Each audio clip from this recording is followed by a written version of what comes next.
आज की जो ये प्रेस कॉन्फ्रेंस रखी गई है उसका मुख्य उद्देश्य आप लोगों के मार्फत भारत सरकार के द्वारा जो किसानों के हित में 3 विधेयक मानसून सत्र में पारित किए गए थे उनके बारे में कुछ लोगों ने और कुछ विपक्षी दलों ने, स्पेशली कांग्रेस ने गलत प्रचार करके, गलत ढंग से उनको प्रदर्शित करके कार्य कर रहे हैं। उनको हमें बताना है आपके मार्फत आम किसान, आम जनता को बताना है ये तीनों विधेयक काले कानून नहीं बल्कि किसानों के हित में पहली बार किसानों के बारे में पूरा सोचा गया। किसानों की आमदनी को कैसे बढ़ाया जाए, किसानों के जो 2022 तक मोदी जी का कटिबद्धता है कि इनकी इनकम डबल हो, उसको कैसे अचीव किया जाए, कैसे हासिल किया जाए, इसके बारे में आपके मार्फत, आप लोगों के मार्फत आम किसान और आम जनता तक पहुंचा है। मैं आपको बताना चाहूँगा ये 3 विधेयक वास्तव में 5 जून 2020 को ऑर्डिनेंस के रूप में लाए और मानसून सत्र में ये तीनों बिल रखे गए थे। अब ये 3 विधेयक बन चुके हैं। पहला विधेयक जो है वो है जिसमें फार्मर्स की जो प्रोड्यूस आ रही है उसको विक्रय के बारे में, पहचान करने के बारे में अभी तक जो व्यवस्थाएं थी वो ये थी कि प्रत्येक काश्तकार को अपना जो प्रोड्यूस है, अपना जो उत्पादन है उसको कृषि उपज मंडी जिसे आप कहते हैं, कहीं पे APMC agriculture produce marketing centres बोलते हैं, इनके रेगुलेशन के तहत ही बिक्री होती थी। और अधिकतर कृषि उपज मंडी क्षेत्र में जो भी था दे हैव टू रीच, उनको कृषि उपज मंडियों में जाकर के अपने माल को विक्रय करना। यदि कोई व्यक्ति उनको बाजार के मंडियों के अलावा कहीं खरीदता है और यदि वो लाइसेंस होल्डर नहीं है तो वो व्यक्ति खरीद नहीं कर सकता था। आगे जाके कहीं विक्रय करने की कोशिश करता तो उसको 17 झंझट झेलने पड़ते। उसको ये भी सिद्ध करना पड़ता कि ये, वो कहता है यदि ये किसानों का, ये हम किसान है, किसान का माल है, तो गिरदावरी बताओ वो किसान कहाँ जो बेचना है। एक ट्रक में यदि 10 किसान मान लो दिल्ली जा रहे हैं मूंग बेचने के लिए तो 10-10 आदमी कैसे जा सकते हैं। तो ये सारी प्रॉब्लम्स माननीय प्रधानमंत्री जी और विभागों के पास में ये आई समस्या है। तो उन्होंने सोचा कि वास्तव में किसानों को अपने माल को विक्रय करने के लिए ये कहाँ जरूरत है कि इसी जगह बेचोगे, या क्योंकि एक तरफ हमने अभी पिछले मोदी फर्स्ट जो गवर्नमेंट थी ई प्लेटफॉर्म है, ई मार्केटिंग सिस्टम, जिसमें सारी मंडियों को जोड़ा गया था। तो यदि इस प्रकार से पूरे नेशन में कहीं भी कोई विक्रय कर सकता है और उसके बीच में कोई एग्रीकल्चर के कोई इस प्रकार का रेगुलेटरी प्रोसीजर आ रहा, रेगुलेटरी एक्ट बने हुए, वो यदि आड़े आ रहे थे उनको रिमूव करने के लिए या उनको दूर करने का एक ही तरीका था कि ये इस प्रकार का एक बिल लाया जाए और उसको विधेयक के रूप में दिया जाए। और ये करने से ये फायदा हुआ है, पहला, कोई भी पैन होल्डर यानी income tax 1961 income tax act 1961 के तहत जिसके पास में भी उसके पास में अकाउंट नंबर है वो मार्केट में, वो गांव में जाके अनाज या किसानों की प्रोड्यूस खरीद सकता है और उसको वो पूरे देश में कहीं पे भी जाके विक्रय कर सकता है। तो इससे एक वो बेरोजगार बच्चे जो लाइसेंस के लिए या मंडी में दुकान जिनको कतई नहीं मिलती थी और मिलने में बहुत, क्योंकि मंडी में लिमिटेड एरिया होता है, लिमिटेड शॉप्स होती, जो पहले से लोग बैठे हैं, नए आदमी की एंट्री बहुत मुश्किल होती है। तो वो आदमी एक बेरोजगार युवक जिसमें दिमाग है वो बिजनेस करना चाहता है, लेकिन क्योंकि उसको फैसिलिटी नहीं थी, देख तो बेरोजगार बच्चों को एक धंधा करने का ही। दूसरा, गाँव का व्यक्ति, कोई भी गांव का पैन होल्डर है वो खुद ही ट्रेडर के रूप में अपना माल खरीद के गांव वालों से अब कहीं भी जाके, चाहे दिल्ली बेचे, चाहे मुंबई बेचे, चाहे अहमदाबाद बेचे, चाहे आपका कोई दूसरी जगह जाके बेचे। तो ये इंटर स्टेट और इंट्रा स्टेट, इंटर स्टेट में भी जैसे मान लो जयपुर से जालौर में भाव अच्छे तो वहाँ बेच दो, लेकिन इंट्रा स्टेट में यदि ये भोपाल में भाव अच्छे हैं तो वहाँ बेच सकता है, दिल्ली में भाव अच्छे मिलते हैं तो वहाँ बेच सकता है। तो बेरोजगार बच्चों को एक रोजगार भी मिलेगा। दूसरा, उनको किसी प्रकार के मंडी के लाइसेंस की जरूरत नहीं। तीसरा फायदा ये हुआ सबसे बड़ा, जो मंडी में कोई जाता है तो उसको पता है, काश्तकार को सुबह से लगा के शाम तक एक आदमी अपनी प्रोड्यूस के लिए बोली का इंतजार करता रहता है। वो बार बार अपने आटे के पास जाता है, मेरी डेयरी का कब बोली लगेगी। तो that was the biggest problem before the farmers. तो उस समस्या का भी निदान होगा इससे, जिससे क्या है कि न तो उसको मंडी में जाके जाना पड़ेगा, न आड़तिया की आड़त देनी पड़ी, न आपको तुलारे का देना पड़ा, न आपके छानने और चलने वाले को देना पड़ा, न हमाल को देना पड़ा, कई लोगों को उसको नहीं देना पड़ा। तो ये बहुत बड़े फायदे थे और फायदे होंगे इस एक्ट के आने से। तो इससे किसान को बहुत फायदा है, कोई नुकसान कहीं भी एक ढेरेबल नुकसान नहीं है, रादर बेनिफिट है। अब केवल मात्र हो क्या रहा है, कुछ लोग आड़तिए लोग, एक्चुअल फार्मर्स में सोचता फार्मर्स कम है, फार्मर्स अनावश्यक कई एसोसिएशन बने हुए, वो प्रोपेगेंडा करवाते हैं।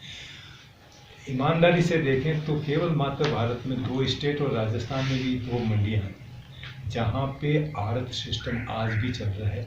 आड़तियों को जो जितना 2% 2.5% वोट एवर द टैक्स उनका बनता है वो देना पड़ता है। यानी फूड कॉरपोरेशन ऑफ इंडिया यदि पंजाब में गेहूं खरीदेगी, हरियाणा में चावल खरीदेगी, तो उनको भी आड़तिये के मार्फत ही पेमेंट जाएगा। और इस कारण से पहले माननीय खट्टर साहब जब मुख्यमंत्री बने हरियाणा में, तो उन्होंने ट्राई किया था कि भाई इसको हटाया जाए, लेकिन क्योंकि काफ़ी प्रेशर था।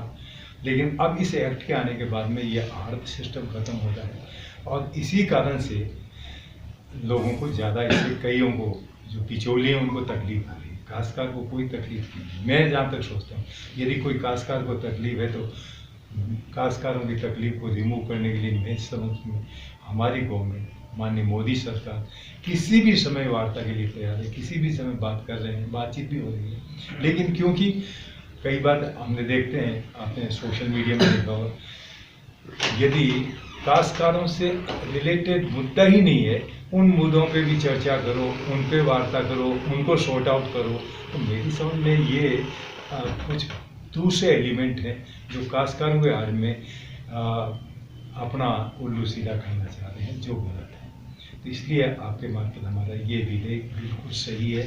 कहीं एक ढेले भर भी काश्तकार को नुकसान नहीं हो सकता, क्यों हम खुद काश्तकार बैठे हैं। और यदि कोई करता है इसका मतलब उसने या तो स्टडी नहीं की है, स्टडी करने के बावजूद भी प्रेजुडिसेस हैं। यही बिल मान लो कांग्रेस लाती जब तो अच्छा हो जाता। कांग्रेस ने 2019 के मैनिफेस्टो में ये सारी किसानों को जो सुविधाएं, प्रोड्यूस को मार्केटिंग का जो सिस्टम है, एपीएमसी को ख़त्म करने तक का कहा है। अब मतलब कि हमने हमारी गवर्नमेंट ने कम से कम कोई एपीएमसी या मार्केट कमेटी को ख़त्म, इस डिपेंड अपॉन द फार्मर, वो किसके यहाँ बेचना चाहता है, अपने गांव में ही बेचना चाहता है या वहाँ जाके उसके ये एक एडिशनल फैसिलिटी दी है, ज़्यादा सुविधा दी। आप कृषि उपज मंडी में जाके बेचने में कोई मना नहीं है, किसी इस एक्ट में कहीं मना ही नहीं की है।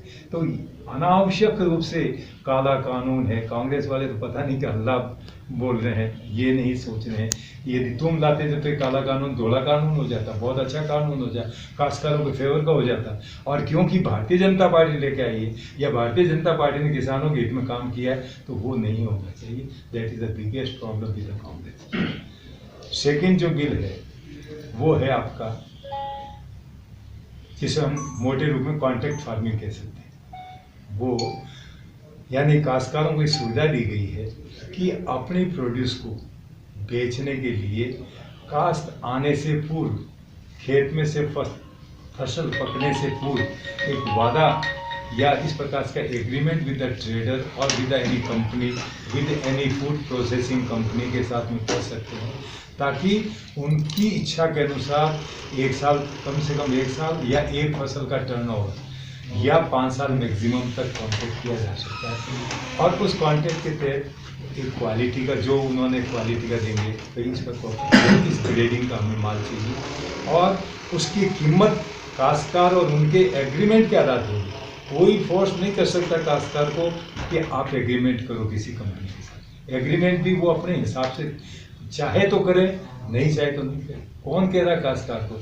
तो इसलिए एग्रीमेंट काश्तकार अपने सोच समझ के करेगा कि मुझे अभी क्या भाव मिल रहे हैं, अगले 5 साल तक मेरी प्रोड्यूस के क्या भाव होंगे, उनको मद्देनजर रख करके किसी भी कंपनी से, किसी भी ये फूड प्रोसेसिंग वाले प्रोसेसर से या कोई ट्रेडर जिसे आप करेगा तो उसको कोई नुकसान नहीं है। पहला फ़ायदा ये है कि उसको एश्योर्ड प्राइसेस मिल जाए। आज मान लो हर बार करते हैं साहब, कई बार प्राइसेस प्रोडक्शन ज़्यादा हो जाता है तो प्राइसेस कम आ जाते हैं, क्योंकि ये तो मतलब कि supply and demand and supply के ऊपर डिपेंड करता है। If the supply is more और डिमांड कम है तो नेचुरली प्राइसेस कम हो जाती है। लेकिन ये आपको एश्योर प्राइसेस तभी मिल सकती है जब आपने पहले से 5 साल का या 2 साल का या 3 साल का कॉन्ट्रैक्ट कर रखा है, मैं इससे नीचे अगले 3 साल तक मेरा माल नहीं बेचूंगा। तो एक तो एश्योर प्राइसेस मिल जाती। दूसरा, आज एक तरफ हम कहते हैं फूड प्रोसेसिंग का, इसके अलावा जब तक हम इसको प्रोसेस नहीं करेंगे तो हमारी कीमतें बहुत कम हैं। यदि वास्तव में फार्मर्स की इनकम को बढ़ाना चाहते हैं, प्रधानमंत्री जी का मुख्य ध्येय है कि फार्मर्स की इनकम कैसे बढ़े। अब इस इनकम को बढ़ाने का एक ही तरीका है, फार्मर्स की इनकम को बढ़ाने का एक तरीका है कि आप कोई नया प्रोडक्शन लेकर आओ। ये घिसी-पिटी जो फसलें लिए बैठे हैं, आज हमारे यहाँ भी खींवसर में कभी अनार नहीं पैदा होते, आज अनार कई लोगों ने अनार की बाग लगाई। अब अनार को खरीदने का या बेचने का क्या सिस्टम हो। यदि 3 आदमियों ने 4 आदमियों ने 25-25 बीघा में अनार की फार्मिंग कर दी, अच्छे अनार पैदा कर रहा है, क्वालिटी के पैदा कर रहा है, लेकिन यदि उनको कोई खरीदने वाला नहीं होगा तो इसलिए ये कॉन्ट्रैक्ट फार्मिंग के माध्यम से यदि कोई बिजनेसमैन, यदि कोई इस अनार से प्रोसेस करके जूस बनाने वाला अपना कोई छोटा मोटा अपने लगा के खींवसर क्षेत्र में या नागौर में, और वो खरीदता है, आगे 4 साल 5 साल तक के लिए बहुत अच्छा भाव दे देता है कि हम इस भाव पे खरीदें। आज यदि वो आदमी खुद जाता है, जिसने अनार का लगाया बगीचा, वो अनार बेचने जाता है तो उसके 20 रुपये किलो में बिकते हैं। यदि उसको 100 रुपये किलो के अंदर या 150 रुपये किलो के अंदर एश्योर कर दे कि हम आपके 5 साल तक लेंगे, तो इसमें किसान को कहाँ नुकसान है। इससे नए चीज़ों को पैदा करने का और मौका मिलेगा। तीसरा फ़ायदा, सबसे बड़ा फ़ायदा ये है कि जितने भी ये स्पॉन्सर्ड हैं या जिसको हम कहते हैं प्रोसेसर हैं या कंपनीज़ हैं, ये उसको फैसिलिटी देगी। आज मुझे क्वालिटी का माल चाहिए, यदि मुझे किसी प्रकार का एक अच्छा प्रोडक्शन चाहिए तो उसके लिए हमें क्या करना, उस स्पॉन्सर को करना पड़ेगा, फार्मर्स को वो फैसिलिटी दे, इरिगेशन फैसिलिटी देगा, फर्टिलाइजर्स के लिए वो उसको कुछ पैसा देगा, बेस्ट क्वालिटी का फर्टिलाइजर देगा। इसी प्रकार से अन्य जो उसको कोई आवश्यकता है, जो किसान को अपनी ग्रेडिंग बढ़ाने के लिए, प्रोडक्शन बढ़ाने के लिए, प्रोडक्शन विद क्वालिटी बढ़ाने के लिए क्या आवश्यक है, ये सारी बातें जो है उसको मिल जाएगी। तो इस मेरी समझ में देन इसमें सबसे बड़ी फ़ायदा ये है, ज़मीन के बारे में किसी प्रकार का कोई सेल, मॉर्गेज, डीड कुछ नहीं लिखा सकते, कुछ नहीं कर सकते। कोई भी स्पॉन्सर काश्तकार की ज़मीन के ऊपर कभी भी किसी प्रकार का हक नहीं कर सकता। काश्तकार की ज़मीन पे कोई बना नहीं सकता, किसी प्रकार का कंस्ट्रक्शन नहीं कर सकता। फार्मिंग भी काश्तकार वही करेगा, लेकिन वो स्पॉन्सर के द्वारा दिए गए निर्देशानुसार, अब ये फर्टिलाइजर डालो, इस प्रकार की इरिगेशन करो, ड्रिप इरिगेशन करो, पानी कम है, वो उसको एडिशनल बेनिफिट मिल रहे हैं, उसको एडिशनल फैसिलिटीज़ मिल लेगी, रादर देन उसकी ज़मीन पे उसका ही हक है। ज़मीन कोई का बाप नहीं ले सकता, मतलब ये तो ज़मीन के ऊपर कोई कॉन्ट्रैक्ट नहीं। इसके बावजूद भी यदि किसी प्रकार का कोई डिस्प्यूट है, किसी बात को लेके, रेट को लेके डिस्प्यूट हो गया, मैंने तो ये कहा था, ये कहा, तो एक कॉन्सिलेशन बॉडी बनाई है, कॉन्सिलेशन बोर्ड बना दिया, जिसका SDM के नेतृत्व में है। एक तरह से तो विदिन 1 मंथ उनका डिस्प्यूट का रिजोल्व होना चाहिए। तो मेरी समझ में कोई डिस्प्यूट होगा तो उसका रिजोल्व का तरीका, ज़मीन के बारे में, टाइटल के बारे में, ज़मीन की लीज डीड के बारे में, ज़मीन की बिक्री के बारे में, not a single word can be taken from the farmer, एक शब्द नहीं लिखा सकता। ये सारी बातें होने के बाद में मुझे नहीं लगता है कि फार्मर्स को, और इसके बावजूद भी मान लो मुझे कोई नहीं नया इनोवेशन करना है या मुझे किसी पर, मैं तो मेरे ट्रेडिशनल वही मूंग और कोई गुआर बोना चाहता हूँ, तो मुझे कौन मना कर रहा है? मैं why should I go the contact farming is not a compulsory farming, ये आवश्यक फार्मिंग नहीं है। इस कारण से इसमें कहीं किसी को दिक्कत नहीं है। तो ये दूसरा जो एक्ट है उसमें भी मुझे नहीं, सरकार को भी नहीं लग रहा, जनता को भी नहीं लग रहा, किसानों को भी नहीं लग रहा, ये कुछ लोगों को कुछ स्टेट के अंदर, बाकी आप देखिएगा आज अधिकतर स्टेट में कहीं कोई किसानों का आंदोलन नहीं है। कुछ स्टेट में जहाँ आड़त वाला सिस्टम है वहीं मुझे तो लग रहा है। तो सेकंड जो विधेयक है दैट इज़ आल्सो गुड, और इस विधेयक से कहीं किसी को नुकसान नहीं है। थर्ड जो है that is also very good, essential commodities amendment act कहलाता है। ये एसेंशियल कमोडिटीज़ एक्ट बना था, उसमें ये रखा कि कुछ फूड आइटम्स हैं, सीरियल्स हैं, जैसे चावल हैं, गेहूं हैं, आपका बाजरा है, या इसी प्रकार से ऑयल सीड्स हैं, दालें हैं, ये सारे इसमें करीब 22-23 प्रकार के जिन्सें रखी गई थी कि इनका कोटा, यानी इनके ट्रेड के ऊपर नियंत्रण रखेगा, इसके स्टॉक लिमिट पे नियंत्रण था, बड़ा भारी रेगुलेटरी। तो इसको मोदी जी ने कहा अब क्योंकि देश में प्रोडक्शन बढ़ता जा रहा है, किसानों में वो प्रॉब्लम नहीं जो हमें PL 480 के तहत गेहूँ मंगाने पड़ रहे हैं या कोई USA से गेहूँ हम तो ज़्यादा एक्सपोर्ट करने की पोजीशन में। आज हमारे फूड कॉर्पोरेशन इंडिया के अंदर मतलब कि 1000 लाख मैट्रिक टन तक तो वीट है, इसी प्रकार से 1100 लाख टन के आसपास चावल मतलब कि हर साल हम ऑन MSP प्राइसेस पे ले रहे हैं, मिनिमम सपोर्ट प्राइसेस के ऊपर ले रहे हैं। तो ये आप देखेंगे कि इससे स्टॉक लिमिट, यानी अब जब फूड प्रोडक्शन बढ़ा है, काश्तकार के पास में अपना अनाज भी है, ट्रेडर यदि कोई स्टॉक लिमिट बढ़ाने से फ़ायदा ये है काश्तकार को, भाई कोई नहीं कह पाएगा, वो कहेगा साहब ये तो बिजनेसमैन को फ़ायदा। मैं आपको बताना चाहता हूँ इससे काश्तकार को भी फ़ायदा हो रहा है, फ़ायदा ज़्यादा हो रहा है। कारण है कि आज मान लो मेरी लिमिट है, मैं 500 टन से या 500 क्विंटल से ज़्यादा स्टॉक नहीं रख सकता। मेरे 2 दिन के अंदर 500 क्विंटल मूंग खरीद ली, उसके बाद मैं तो बस बैठा रहूँगा मंडी के अंदर या जहाँ भी। जब मुझे अब आगे स्टॉक लिमिट ही नहीं है, जब अनलिमिटेड स्टॉक कर देते हैं तो वो ज़्यादा माल खरीदेगा तो अपना आप ही डिमांड ज़्यादा होगी और सप्लाई कम हो जाएगी, तो उसमें भाव ज़्यादा बढ़ जाते हैं। ये नागौर के मंडी वालों ने भी मुझे, जब मैं मिनिस्टर था तभी मुझे नागौर के मंडी के लोगों ने कहा कि साहब थोड़ी स्टॉक लिमिट बढ़ा दो तो अगला हमारे से माल ये मूंग और ये जा नहीं रहे, क्योंकि उनके पास में लिमिट है। तो ये मेरे सामने कहीं कोई लिमिट बढ़ाने से किसी फार्मर को क्या नुकसान हो सकता है, काश्तकार को क्या नुकसान हुआ इससे, ये कोई बता दे। काश्तकार खड़ा हो गए या कहीं हम बहस करने के लिए तैयार हैं, फार्मर्स को इससे कोई नुकसान नहीं है, किसी प्रकार का उसको दिक्कत नहीं है, सारे इससे फायदा होगा। देन रेगुलेटरी के अंदर बार बार बीच में जगह जगह रोकें, कभी किसी चुंगी चौकी, तो ट्रेड सिस्टम को सही करने के लिए और स्टॉक लिमिट को बार बार इंस्पेक्टर राज कोई जाके चेक करता है, आपके तो 1 क्विंटल ज़्यादा निकल गया तो केस बना दिया, तो वो नहीं देगा, लोग खुल के बाजार में जाकर के व्यापार करेंगे। तो ये तीनों जो विधेयक हैं, मैं आपके मार्फत पूरे किसान भाइयों से अनुरोध करना चाहता हूँ कि इनसे किसी को भी, किसी काश्तकार को कोई नुकसान नहीं है। ये तीनों विधेयक बहुत शानदार विधेयक हैं और काश्तकारों के लिए वो गवर्नमेंट जो बोल रहे हैं कांग्रेसी, जो अपने कार्यकाल में काश्तकारों को क्या दे दिया जिसके कारण अब उनको हक बन रहा है। हमारी गवर्नमेंट ने, मोदी सरकार ने 6,000 रुपये प्रति काश्तकार हर साल 2-2 हज़ार की 3 किस्तों के अंदर देने का। इसी प्रकार से मैं आपको बताना चाहता हूँ 2016-17 का जब बजट पेश हुआ, नरेगा के अंदर 47,000 करोड़ रखे, तो उसमें लिखा था 60% will be spent on agriculture, agriculture के ऊपर ही खर्च किए जाएं। ये नहीं कि अब सड़कें बनाओ, 60% नरेगा का। ये जो खेत नलाई सिस्टम आया जिसमें आज का ओहदे खोद दिए, बहुत अच्छे लोगों के जीरे हो रहे हैं, मतलब कि अपने जो नीचे पोस्ट, खेत का नीचा पोर्शन है उसमें अच्छा सा खोद दिया और वो पानी से भर गए।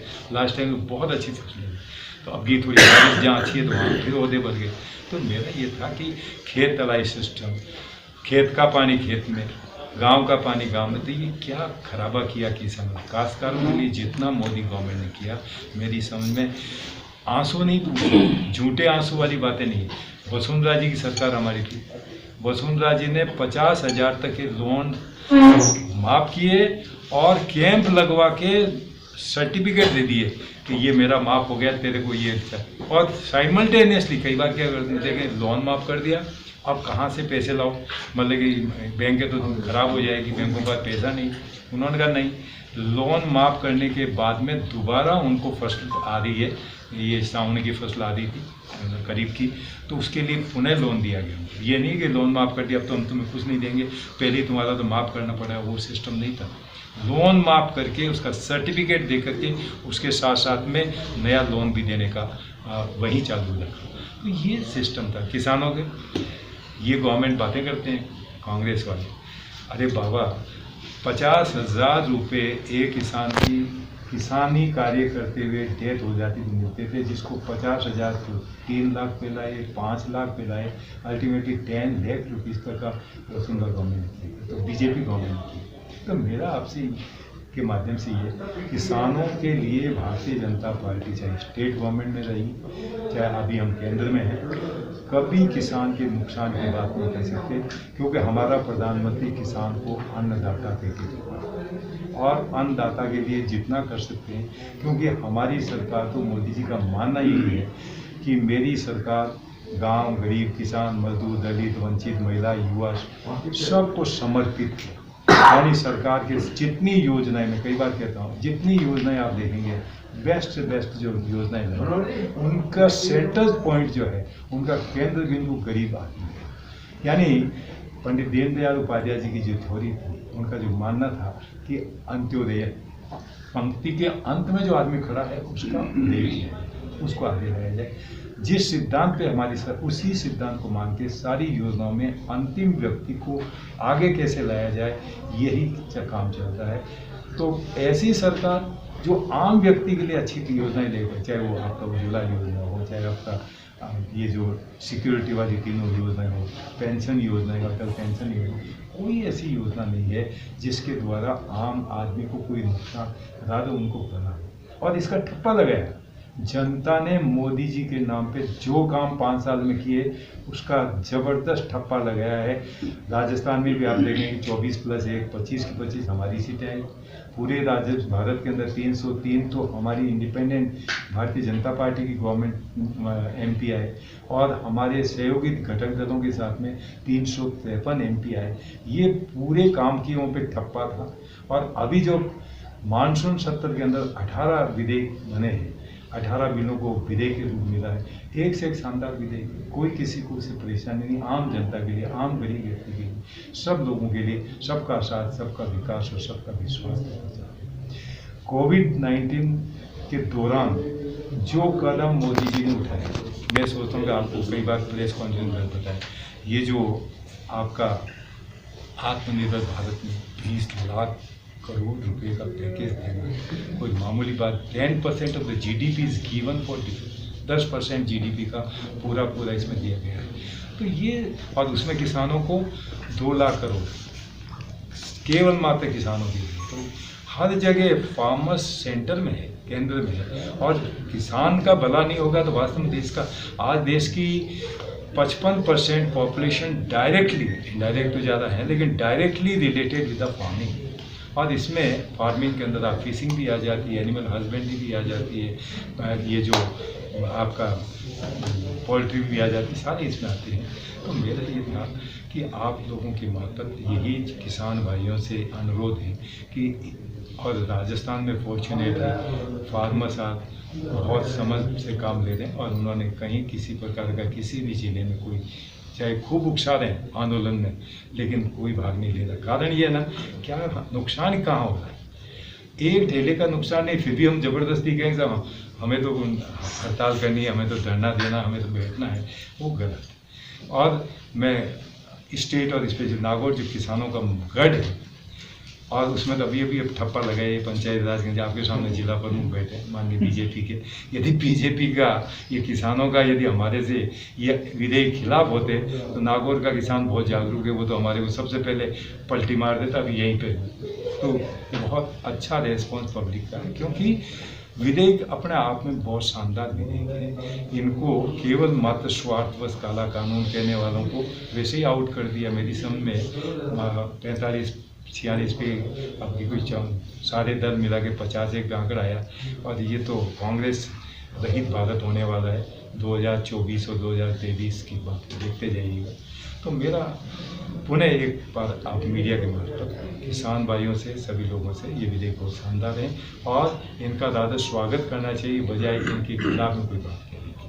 धन्यवाद आप सारे मीडिया वालों को। अब आपको मैं तो पूछ रहा हूँ, अब क्या है कि विपक्ष की साजिश है, ये तो किसानों को भड़का रही है। तो ये जो आपका घटक दल है एनडीए, रालोपा, हनुमान बिरमान, इसका क्या स्टैंड है इसमें? देखिएगा, व्यक्तिगत और व्यक्तिगत नहीं, अपन तो पार्टी आपका साथी है, हमारा साथी है। इनको कभी कहीं भी कोई प्रॉब्लम तो हमारे साथी होने के नाते he should discuss with the agriculture minister.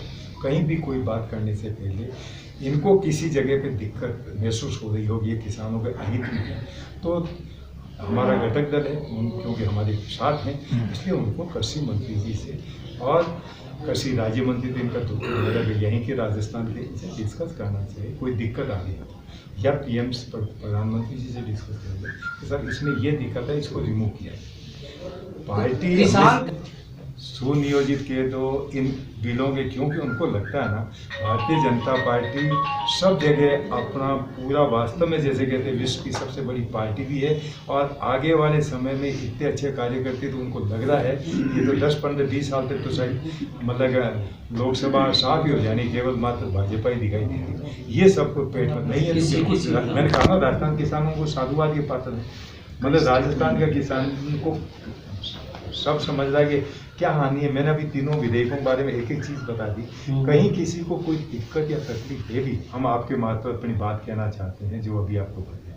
इसके अलावा गवर्नमेंट अपनी तरफ से जहाँ भी किसानों के जो सम्मेलन, किसानों के अभी जैसे पहले भी हमने पूरे राजस्थान के अंदर माननीय प्रदेश अध्यक्ष जी और हमारे संगठन महासचिव महोदय के और केंद्र के निर्देशानुसार किसान चौपालें लगाई थी जगह जगह पे, और हमारे पार्टी के सारे अब जैसे बड़े सम्मेलन, क्योंकि अभी वर्चुअल हो रहा है ज़्यादा बिकॉज ऑफ द कोरोना, ज़्यादा बड़ी मीटिंगें लेना ये थोड़ा सा वर्जित है और सेहत के लिए भी अच्छा नहीं है। इस कारण से जरिए मीडिया और इसी प्रकार से आपका जरिए वर्चुअल जो कॉन्फ्रेंसेज है उनके माध्यम से किया जाए।